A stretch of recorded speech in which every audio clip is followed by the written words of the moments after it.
The sterile smell of antiseptic fills the air. Fluorescent lights buzz faintly above as the soft whir of machines and the occasional muffled voice of a nurse creates a monotonous hum in the hospital room. The curtains are drawn, and outside, a storm rages. Inside, a boy lies motionless, his small chest rising and falling with the faintest breaths, the line between life and death paper thin. Father Samuel stands at the door, looking through the small crack in the curtains. His aged hands tremble, not from age but from the weight of his purpose. He's here to offer comfort, to pray for a child who has no more time to give. But this isn't just any child. This boy, with his sunken eyes and unshaven mother sitting beside him, has stirred something inside Father Samuel. His faith, once unshakable, now feels fragile. He feels a presence in the room that he can't explain, a heaviness that makes his heart race. The moment Father Samuel places his hand on the boy's forehead, an electric shock surges through his fingers. The boy's body stiffens, and for a moment, the hospital room falls deathly still. But then, in the silence, the boy's eyes snap open. They're not the vacant, lifeless eyes of someone hanging on by a thread. They're filled with something much darker. Father Samuel's breath hitches. The boy's lips curl into a smile that isn't his, too knowing, too malevolent. Before the priest can pull back, the boy whispers, "You're too late." The words hit him like a hammer. What has just happened? And why does it feel like they've crossed a line that can't be uncrossed? Father Samuel's life had always been one of routine. Mornings filled with prayers, afternoons spent visiting the sick, and evenings in the quiet of his study, reflecting on the sermons of old.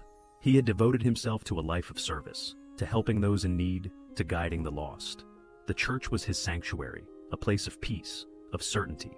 His world was clear-cut, good versus evil, light versus dark, right versus wrong. There was no room for doubt in his heart, no questions about his calling. His faith had carried him through the most difficult times, and for years it had been enough. But today was different. Today, everything was changing. As he stood in that sterile room, looking at the boy who seemed so close to death, a feeling unlike any he had ever known washed over him. It wasn't fear, it was a gnawing sense of unease. Something about the boy's fragile form, his thin lips barely whispering his last breaths, unsettled him. And the worst part? Father Samuel knew that he should have felt peace, not fear. This was what he had trained for, to comfort the dying, to guide them to their final resting place. Yet, in this moment, he felt nothing but dread. The boy's mother, Sarah, had been holding vigil for days. Her once beautiful face was now gaunt, drawn with exhaustion and grief. Her hands were clasped tightly, her nails digging into her palms as she stared at the boy with desperation in her eyes. Father Samuel knew her story. Sarah had been a devoted parishioner for years, but even she had begun to question her faith. How could God let her only son, a child of just 10 years, with so much promise and potential, slip away? Sarah had tried everything, prayers, doctors, miracles, but nothing had worked. And now she was left in this sterile room, with nothing but the clock ticking away the last moments of her son's life. There was another presence in the room, one that was harder to name. Dr. Harrison, the attending physician, had long since given up on the boy's recovery. The medical staff had tried everything. There were no more treatments to administer, no more options. But Dr. Harrison's demeanor remained calm, almost detached, as he wrote the last notes in his medical charts. He had seen death hundreds of times, and each time it became easier. But today even his practiced heart felt a pang. He knew it wasn't just the boy's body that was fading. It was something else, something much more elusive and unsettling. It was at that moment, when Father Samuel was about to offer his prayer, that the boy's eyes snapped open. His gaze was unlike anything the priest had seen before. It was sharp, too knowing, as if the child had seen something beyond the veil of life and death. For a moment, Father Samuel hesitated. His hands hovered just inches from the boy's forehead, and his heart skipped a beat. He had prayed over countless souls in his time, but something about this moment felt different. It felt wrong.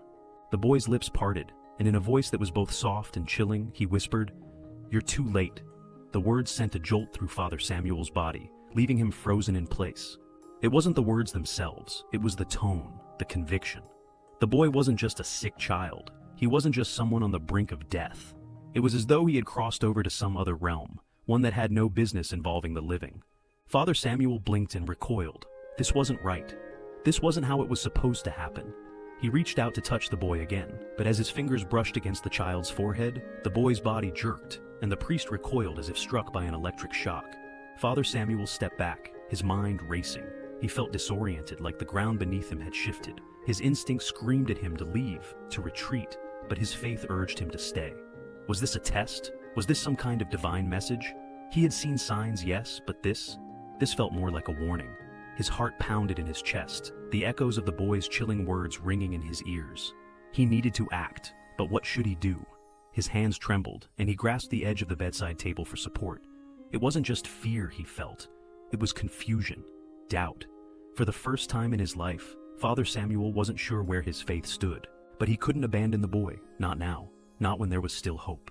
"I'm here," he whispered, his voice barely audible. "I'm here to guide you, to bring you peace." But deep down, Father Samuel wasn't so sure if that peace was something he could deliver anymore. The room grew heavier, as though the walls themselves were closing in. Father Samuel couldn't shake the feeling that something malevolent was lurking just beyond the surface. Sarah, the boy's mother, looked up at him, her eyes filled with hope, but Father Samuel could see the desperation there too. She wasn't just asking for peace, she was begging for a miracle.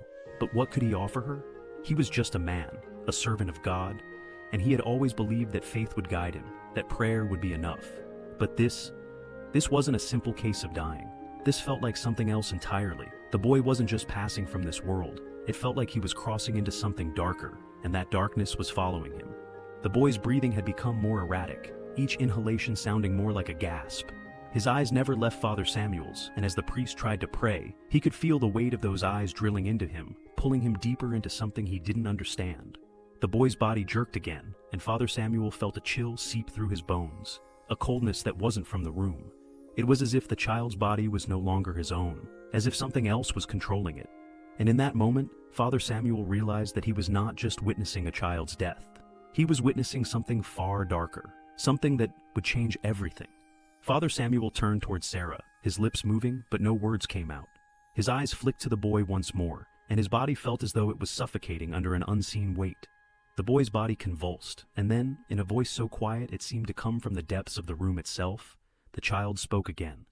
"It's already done." The words spoken so calmly sent a rush of ice through Father Samuel's veins. Something had happened in this room, something that defied explanation. The boy's gaze never wavered, and in that moment, Father Samuel knew. The boy was no longer just a boy. He had become something else entirely, and the priest wasn't sure he could save him. Sarah's sobs filled the room, but Father Samuel stood frozen, unable to speak. He wanted to offer comfort, to reassure her that everything would be all right, but deep down, he knew that the world had just shifted. There was no turning back from this moment. The boy's fate had already been sealed, and so had his own. Father Samuel took a deep breath as he faced the child, the boy he had known as Matthew, but who no longer resembled the innocent soul he had once been.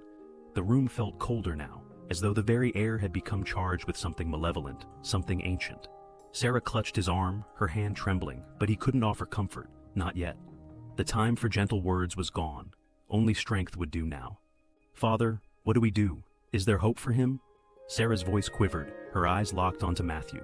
The boy's body had become a vessel, a shell for the dark presence that now resided within him. His eyes were glazed over, his face contorted in unnatural ways. This was not Matthew anymore, not the boy she had once cradled in her arms.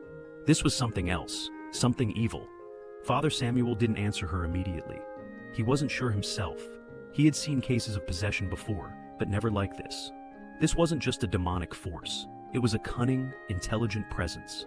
One that seemed to be aware of their every move, their every thought.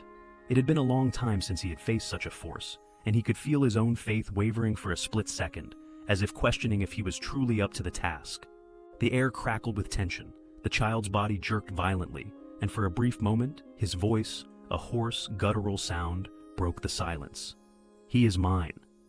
The words chilled Father Samuel to the bone. This was no ordinary exorcism. This was a battle, not just for a soul, but for the very essence of good and evil. And right now, evil was winning.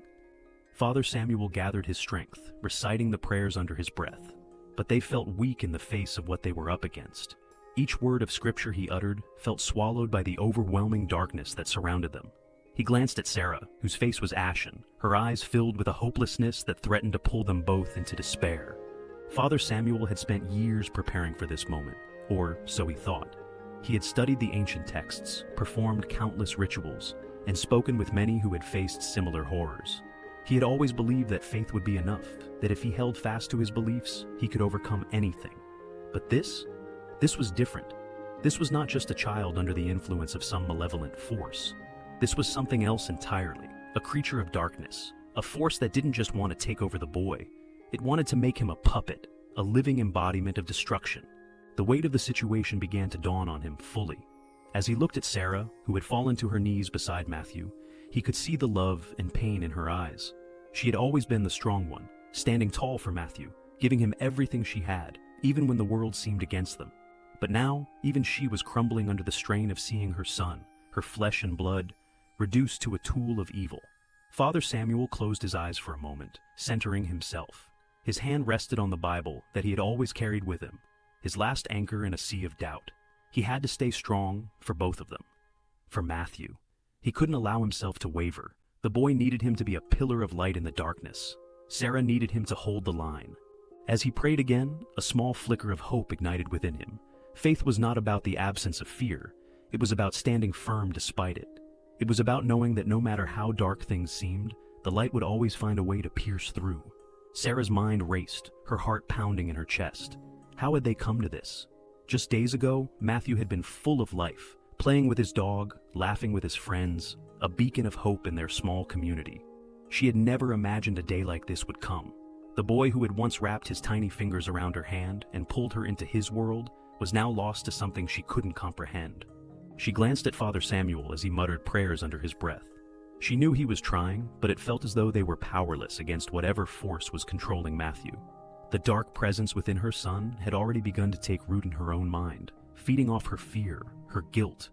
What had she done wrong? Where had she failed him? The memory of her last conversation with Matthew flashed in her mind. She had told him to be careful with the old book he'd found in the attic. She had warned him not to touch it, but he had insisted, claiming it was just a harmless collection of old stories. Now, with the book sitting on the table nearby, open to a page covered in cryptic symbols, Sarah couldn't shake the feeling that it had somehow opened a door to the darkness. She had no proof, no evidence, but the intuition that had always guided her as a mother screamed at her that this was no coincidence. She turned to the book again, but Father Samuel interrupted her thoughts. "Sarah, you need to trust in God now. Trust in the process. We are not alone in this." Her eyes filled with tears, but she wiped them away quickly. The last thing she wanted was for her son to see her cry. She had to be strong for him, for Matthew. Just as Father Samuel raised his hand to recite the final verse of the exorcism, the room seemed to shift. An overwhelming surge of energy blasted through the space, knocking both him and Sarah back. The candles in the room flickered wildly before extinguishing entirely. In that moment, Father Samuel realized something he hadn't considered. This wasn't just a battle for Matthew's soul. It was a battle for control of everything around them. Matthew's body convulsed violently, his eyes now completely black, devoid of any human trace. His mouth opened wide, but instead of the guttural voice, a piercing scream erupted, one that filled the room and rattled their very bones. "You cannot save him," the voice echoed, but this time, it was different. It wasn't just the demon speaking, it was something deeper, something older, far more ancient than anything Father Samuel had ever faced. The voice seemed to come from everywhere, seeping into every corner of the room, filling the air with a sense of impending doom. Father Samuel staggered back, his body trembling. The intensity of the possession had increased tenfold in that moment. He had miscalculated. What they were dealing with wasn't just a possession. It was an ancient evil, a force that had been lying dormant for centuries, waiting for the right moment to strike. "This child belongs to me," the voice snarled, and Father Samuel knew then that the battle had just escalated to a level he was unprepared for. Father Samuel's heart raced as the air grew thick with tension. Matthew's body, once frail and lifeless, now seemed to pulse with an unnatural force. The dark entity within him was no longer hiding. It had revealed itself in full, and it was more powerful than he had ever anticipated. He had always prided himself on his faith, but now, in the face of such raw, malevolent power, he began to doubt the very strength he had once relied upon. His prayers, his words, felt insignificant against this evil. It was as though each prayer he spoke was swallowed by the void that had taken root in the room, leaving him empty and vulnerable. Sarah, too, was shaken. She had always believed in the power of love, of maternal strength, but now her own faith was being tested. She watched helplessly as the boy who had once been her, everything writhed before her, consumed by a force she could not comprehend. The Matthew she had known was slipping away, replaced by a force that seemed beyond her grasp. But there was something else beneath the surface, something gnawing at the back of her mind. The voice that had spoken earlier wasn't just the demons. It was familiar, ancient even, as though it had been waiting for this very moment. She knew she had to act fast before it was too late. But how? Where could they turn when their own faith was faltering? Father Samuel closed his eyes for a moment, steadying himself. He had faced evil before, but this was different. This wasn't just a demon seeking a soul, it was an ancient force, an entity far older than humanity itself, clawing at the edge of existence. He could feel its hunger, its desperation to fully emerge, to claim everything in its path. As the minutes passed, Father Samuel could feel himself losing control. His mind was drifting, his thoughts clouded by the overwhelming presence that surrounded them. The voice, no longer just an echo, was now everywhere, inside his head, inside his heart. It was trying to break him, to sever the connection he had with his faith, with his God. But then, something inside him stirred, a memory, a moment of clarity. He remembered the lessons he had learned as a child, the ones his own mother had imparted to him. She had always told him that, when faced with darkness, one must be the light. She had said that even in the darkest of times, the human spirit could still shine through, if only it had the courage to believe. The words of his mother rang in his ears, clearer than ever before. He felt a surge of power, of belief. In that instant, he realized that the evil before him was not just something to be fought with rituals and incantations. It was a reflection of the darkness within humanity itself. The fear, the doubt, the pain. It all manifested before them in this physical form, and the only way to truly defeat it was to confront it, head on. Father Samuel raised his hands toward the ceiling, his eyes locked on Matthew's tormented face. The boy was still writhing, but now, for the first time, Father Samuel didn't see him as a vessel for the demon. He saw him as a child, an innocent soul who had been taken by something greater than them all. "I know you," Father Samuel spoke, his voice steady and unwavering. "You're not just an entity. You're the fear in all of us, the darkness we hide from, the evil that lives in every heart. But today, I will stand against you. Today, we will fight." The room grew still as he spoke these words. The oppressive weight that had hung in the air seemed to dissipate slightly, but the struggle was far from over. Father Samuel was more determined than ever before to protect Matthew, to protect the world from whatever this force represented. He had seen fear and death before, but now he was ready to face the darkness that lurked in every corner of the human soul. This was no longer just an exorcism, it was a battle for humanity's very essence. The darkness that enveloped the room seemed to pulse with life, growing stronger as the battle intensified. Matthew's body twisted unnaturally, his eyes now fully black, his mouth stretched wide in a grotesque, mocking grin. It was as if the demon had taken full control, no longer even pretending to be the boy Sarah once knew. "You cannot win," the voice echoed, reverberating off the walls, sending chills down Father Samuel's spine. But Father Samuel stood firm, his heart beating with newfound courage. He could feel the presence of something divine within him, something ancient and powerful. It was the light that never wavered, the truth that could not be extinguished. It was his faith, and it was his weapon. "I can," Father Samuel said, his voice unwavering, "because I do not fight alone." With that, he raised his hands once more, reciting the sacred words of the exorcism. The room seemed to darken even further as the entity within Matthew fought back. The boy's body jerked violently, as if the demon was attempting to tear itself free. But Father Samuel's resolve never wavered. He knew what he had to do.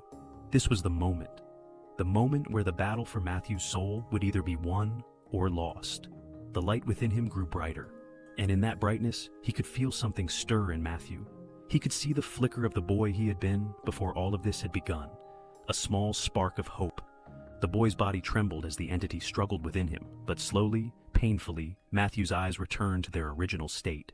The blackness that had consumed them began to fade, replaced by the innocence and pain of a child who had been lost, but was now being found. The room, once filled with oppressive darkness, began to feel lighter. The battle wasn't over yet, but Father Samuel knew in his heart that they were winning. They were breaking through the darkness, reclaiming the light that had always been there. This was not just an exorcism. This was the triumph of faith over evil. The air was thick with anticipation, every second of silence more deafening than the last. Father Samuel's heartbeat drummed in his ears, matching the rhythm of the storm that raged inside Matthew's body. Sweat dripped from his brow, but his focus remained unyielding. There was no going back now. This was the final moment. Matthew's body was taut with strain, his muscles locked, his veins bulging as the dark force inside him fought desperately to maintain control. But Father Samuel's resolve burned brighter than any darkness. This was a battle not just for the boy's soul, but for the very essence of good and evil. It was the ultimate test, and it was one he couldn't afford to lose. "You cannot hold me," the voice of the demon rumbled, a twisted echo of agony and fury. "You are nothing but a fleeting speck in the vastness of this world." Father Samuel took a deep breath, steadying himself. The voice of the demon was powerful, but it was not invincible. He had seen evil in many forms, but he had also seen the strength of human will and the divine power that lay within it. This entity might be ancient, but so was the light he carried in his heart. "I am not alone," Father Samuel whispered. "I carry the light of all those who fight for what's good, and I will not let you win." With each word he spoke, his voice grew stronger, more confident.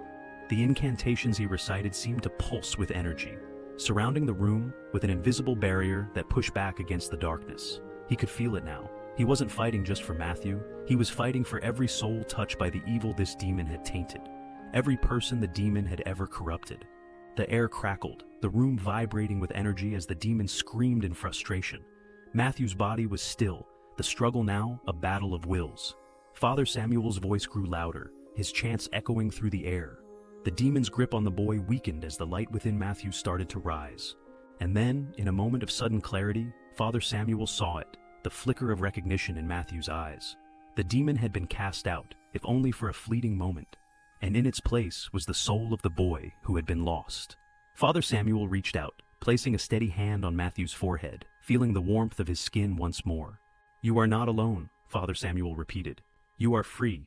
But even as he spoke those words, the demon's roar filled the room once more. It was not over yet. It would never be over until the demon was fully cast out. Father Samuel's grip tightened, and he called upon the final strength of his faith. This was the moment of truth. He could feel the light inside Matthew growing stronger, but so too was the demon's resistance. As the battle reached its peak, Sarah stood beside Father Samuel, her heart racing. She had watched her son endure unimaginable pain and torment, but now she saw the flicker of hope in his eyes. She knew this was it. Her child was returning to her, the light breaking through the darkness that had once held him captive. She hadn't realized how deeply she had feared losing him, how deeply she had been afraid that he was already lost. But now, as she stood beside Father Samuel, she realized that the love and devotion she had for her son had always been his saving grace. Love was the weapon that had kept him tethered to the world, and it was the force that would pull him back from the abyss.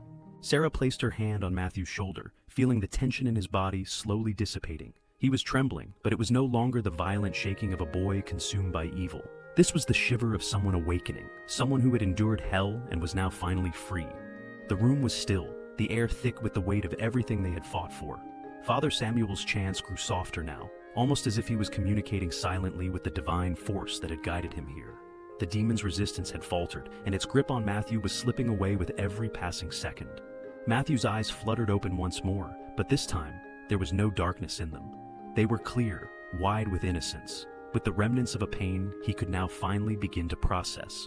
He looked up at his mother, a weak but genuine smile tugging at the corners of his lips. "Mom," he whispered, his voice hoarse but full of relief. "I'm sorry. I don't know what happened."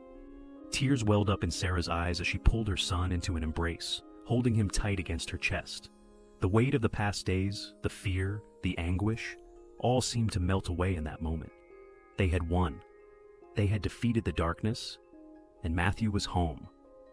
Father Samuel stepped back, his eyes glistening with unshed tears of his own. He had done it. He had helped Matthew reclaim his soul, and in doing so, he had proven to himself that no matter how deep the darkness, there was always a way back to the light. The demon was gone, banished from this place, but the scars it had left on Matthew's body and mind would take time to heal. There was still work to be done. The emotional and spiritual recovery would not be easy, but Sarah knew now, more than ever, that they had the strength to face whatever came next. Father Samuel, exhausted but fulfilled, turned toward the door. He knew his work was far from over. There would be more battles to fight, more souls to save. But for now, he could leave this house knowing that the light had triumphed over the darkness. As the storm outside the house began to calm, Father Samuel sat in the corner of the room, exhausted but satisfied. His mind replayed every moment of the exorcism, every incantation that had pierced the suffocating darkness, and every breath he had taken as the battle for Matthew's soul raged on. It was over now, but his journey was far from complete. He knew that there would be no simple ending to this fight. The fight against evil was constant. Evil could not be vanquished in one night, but it could be resisted, and Father Samuel was beginning to understand the most important lesson he'd learned from all of this. Redemption was not just about casting out demons, it was about giving people the tools to heal themselves and the strength to hold on to hope. He turned to look at Sarah, who had her arms wrapped around Matthew, gently rocking him back and forth. Her tears had long since stopped falling, replaced by a sense of quiet relief. They were both exhausted, but in that moment, they were together. They were whole again. Matthew stirred, his eyes slowly opening, and for the first time in what felt like forever, he smiled. His face was still pale from the struggle, but the light in his eyes was unmistakable. The demon's hold on him had been broken, and he was finally free. Father Samuel felt the weight of the moment settle around him, but he also understood that the next step was Matthew's to take. There would be therapy. There would be emotional scars that took years to heal. But Father Samuel also knew that Matthew was strong. He was brave. He was no longer a pawn of the darkness. As the family embraced, Father Samuel made a silent promise to himself. He would return when the time came, and he would be there to help Matthew rebuild. But for now, he knew that his work was done. He had helped save a life, a soul, and in doing so, he had touched the very essence of what it meant to be human. As Father Samuel stepped outside into the stillness of the night, he paused. The storm had passed, and the moon shone brightly in the sky, casting a soft glow over the house. The wind was calm now, no longer the violent force it had once been. It was as if nature itself was reflecting the change inside the house. He knew that the battle was never truly over, that it would rage on in many forms. But what he had witnessed tonight, what he had been a part of, was proof of something deeper than just the power of good over evil. It was a testament to the strength of human will and faith. He had seen it in Matthew's struggle, in Sarah's unwavering love, and in the incredible resilience of a family that refused to surrender to the darkness. Father Samuel took a deep breath, inhaling the cool night air, and felt a sense of peace settle over him. He wasn't sure what the future would hold for Matthew, but he was certain of one thing. The light had triumphed over the darkness tonight, and that victory was theirs. His mission in this house had been completed, but he knew his work was far from finished. There were other souls to save, other demons to confront. The fight against darkness was ongoing, but for now, Father Samuel allowed himself a rare moment of rest, knowing he had made a difference in the life of someone who needed it most. As he turned and walked away, he glanced up at the sky once more. The stars shone brightly above, and for the first time in a long while, he smiled. No matter how dark it seemed, there was always light. There was always hope. The days following the exorcism were filled with quiet healing. Matthew, though physically exhausted, found peace in the days that followed. He spent time with his mother, slowly returning to a life that was once familiar. The scars of the past wouldn't vanish overnight, but they had begun to fade. Father Samuel checked in on them occasionally, offering support and guidance when needed. He was a steady presence, but he knew that ultimately the healing was in Matthew's hands now. He had given him the tools to fight, and now it was up to him to continue on the path of recovery. As the final moments of the story unfolded, the camera pulled back, revealing the house, quiet and peaceful, its exterior now bathed in the soft light of a new day. Inside, a family had been reunited, and a young boy had been freed from the chains of darkness. And so, Father Samuel walked away, knowing that there would always be another fight, another soul to save, another battle to wage. But tonight, the victory was theirs. And for now, that was enough.